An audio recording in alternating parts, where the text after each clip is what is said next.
परिवार की बेटी शेफाली शादी नहीं करना चाहती थी और इस वजह से मिस्टर और मिसेस माथुर काफी परेशान रहते थे। उन्होंने कई बार अपनी बेटी शेफाली से इस बारे में बात करने की कोशिश की, लेकिन शेफाली हर बार ये कहकर बात को टाल देती थी कि उसे शादी करने में बिल्कुल भी इंटरेस्ट नहीं है। शेफाली का एक भाई भी था, उसका नाम था विशाल। शेफाली की उम्र लगभग 30 साल की हो चुकी थी और विशाल उससे छोटा।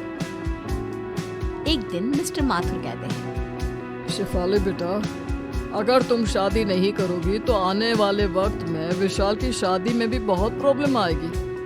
आखिर क्या वजह है, तुम शादी क्यों नहीं करना चाहती हो? पापा, अब मेरी जॉब लग चुकी है और कॉलेज के टाइम में भी मुझे कोई पसंद नहीं था। पता नहीं क्यों मुझे किसी लड़की के साथ रहने और उससे शादी करने में बिल्कुल इंटरेस्ट नहीं है। लेकिन बेटा, इस तरह अकेले जिंदगी तो नहीं कटती। तुम्हें अपने बारे में कुछ सोचना चाहिए। नहीं मम्मी, मैं अपनी जिंदगी में बहुत खुश हूँ। ये शादी, बच्चे, किसी के साथ जिंदगी भर रहना, ये सब मुझे अच्छा नहीं लगता है। लेकिन बेटा, विशाल की भी शादी की उम्र हो चुकी है, हमें उसके बारे में भी तो सोचना पड़ेगा ना। हाँ, तो विशाल की शादी करने में क्या प्रॉब्लम है पापा? मुझे शादी नहीं करनी है, ये मेरा डिसीजन है। विशाल शादी कर सकता है। कुछ दिनों के बाद मिस्टर और मिसेस माथुर विशाल की शादी वर्षा नाम की एक लड़की के साथ कर देते हैं और वर्षा माथुर परिवार के साथ रहने लगती है। एक दिन वर्षा और विशाल जब अपने कमरे में बातें कर रहे थे। जानती हो वर्षा, मैं तुमसे बहुत प्यार करता हूँ। I love you। मैं भी तुमसे बहुत प्यार करती हूँ और हमेशा तुम्हारे पास रहना चाहती हूँ विशाल। चलो, इसी बात पर अब जल्दी से मेरे पास आ जाओ। तभी अचानक से शेफाली वहाँ पर आ जाती है। क्या हो रहा है? हाँ, तुम लोगों को शर्म नहीं आती? दिन दहाड़े रोमांस करने में लगे हुए हो। मम्मी पापा भी घर पर ही है। लेकिन शेफाली दीदी, हम तो अपने कमरे में हैं, किसी के सामने थोड़ी ना कुछ कर रहे हैं। बेशर्मी की भी हद होती है। आजकल की लड़कियों को तो बस लड़कों से चिपकने का बहाना चाहिए। मुझे देखो, आज तक किसी लड़के को छुआ तक नहीं है। मैं हाथ तक नहीं मिलाती किसी लड़के से। पूरी ब्रह्मचारी हूँ। लेकिन दीदी, मेरी और वर्षा की शादी हुई है, वो मेरी पत्नी है, और अगर वो मेरे पास आती है तो इसमें कुछ गलत नहीं है। अच्छा ठीक है ठीक है, मुझे ज्यादा लेक्चर मत दो। तुम्हें बाहर मम्मी बुला रही थी, यही कहने आई थी। विशाल और वर्षा शेफाली के साथ कमरे से बाहर आते हैं। विशाल बेटा, बहुत दिन हो गए हम पूरी फैमिली के साथ कहीं आउटिंग पर नहीं गए। हाँ विशाल बेटा, और इसलिए तुम्हारे पापा कह रहे थे कि सब लोग साथ में मूवी देखने चलते हैं। बहुत अच्छा प्लान है मम्मी। अब मैं भी वर्षा से यही कह रहा था कि कहीं घूमने जाने का प्रोग्राम बनाते हैं। ठीक है मम्मी जी, हम लोग टिकट बुक करवा लेते हैं आज शाम की ही, और सब साथ में चलते हैं। शाम को सब लोग मूवी देखने के लिए थिएटर पहुंचते हैं। वर्षा और विशाल एक दूसरे के पास वाली सीट पर जैसे ही बैठने की कोशिश करते हैं। हटो तुम दोनों यहाँ से, यहाँ तुम दोनों के बीच वाली सीट पर मैं बैठूंगी। अरे शेफाली, ये क्या कर रही हो? उनकी नई नई शादी हुई है, उन्हें साथ में बैठने दो। हाँ बेटा, वो दोनों मियाँ बीवी है, तुम उनके बीच में बैठकर क्या करोगी? अरे मम्मी, थोड़ी देर इनका दूर रहना जरूरी है, बैठने दीजिए ना मुझे। और जिद करके शेफाली वर्षा और विशाल के बीच में बैठ जाती है। ये बात वर्षा और विशाल दोनों को ही अच्छी नहीं लगती। कुछ दिनों के बाद, वर्षा जरा इधर आओ मेरे पास, तुमसे कुछ जरूरी बात करनी थी।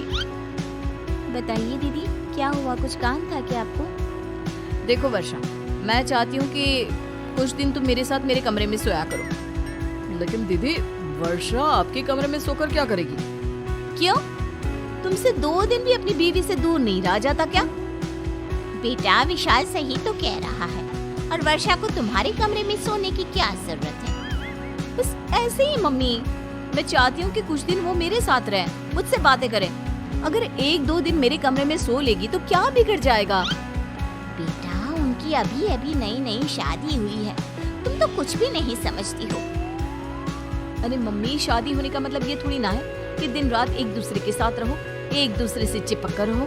अब हो गई ना शादी।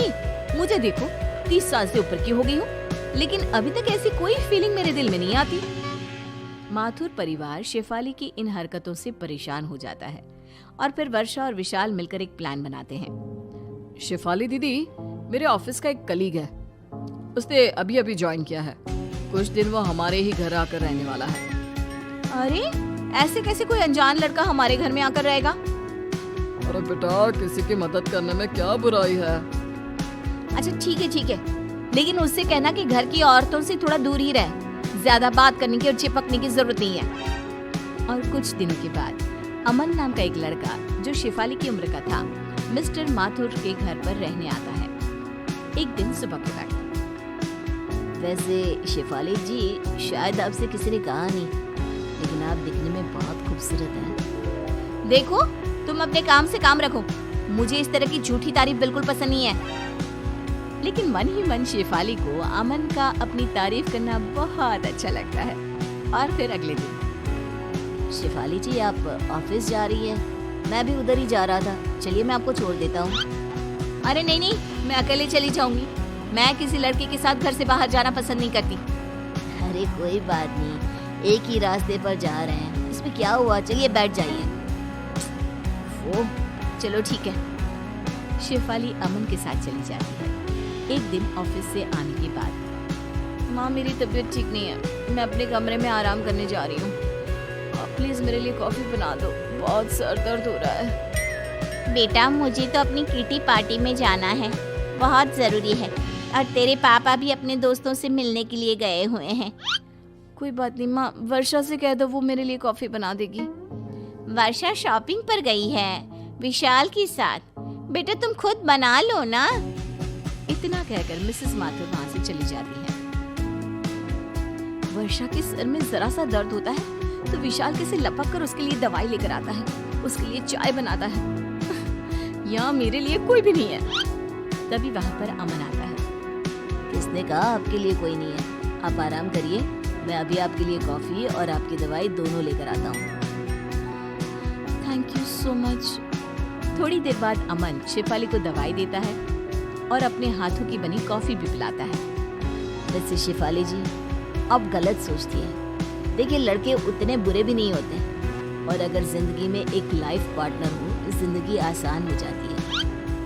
ठीक कहते हो, तुम्हारे आने के बाद मुझे भी ऐसा ही लगने लगा है। लगता है मुझे भी अब अपनी जिंदगी के बारे में कुछ सोचना चाहिए। अगर आप बुरा न माने तो एक बात कहूँ, मैं आपके साथ पूरी जिंदगी बिताने को तैयार हूँ। अमन की बात सुनकर शेफाली खुश हो जाती है, और रात को जब मिस्टर और मिसेस माथुर घर आते हैं, माँ पापा, मुझे आपसे एक जरूरी बात करनी थी। शेफाली दीदी, हम सब जानते हैं आपको क्या बात करनी है। आप अमन के साथ शादी करना चाहती है ना?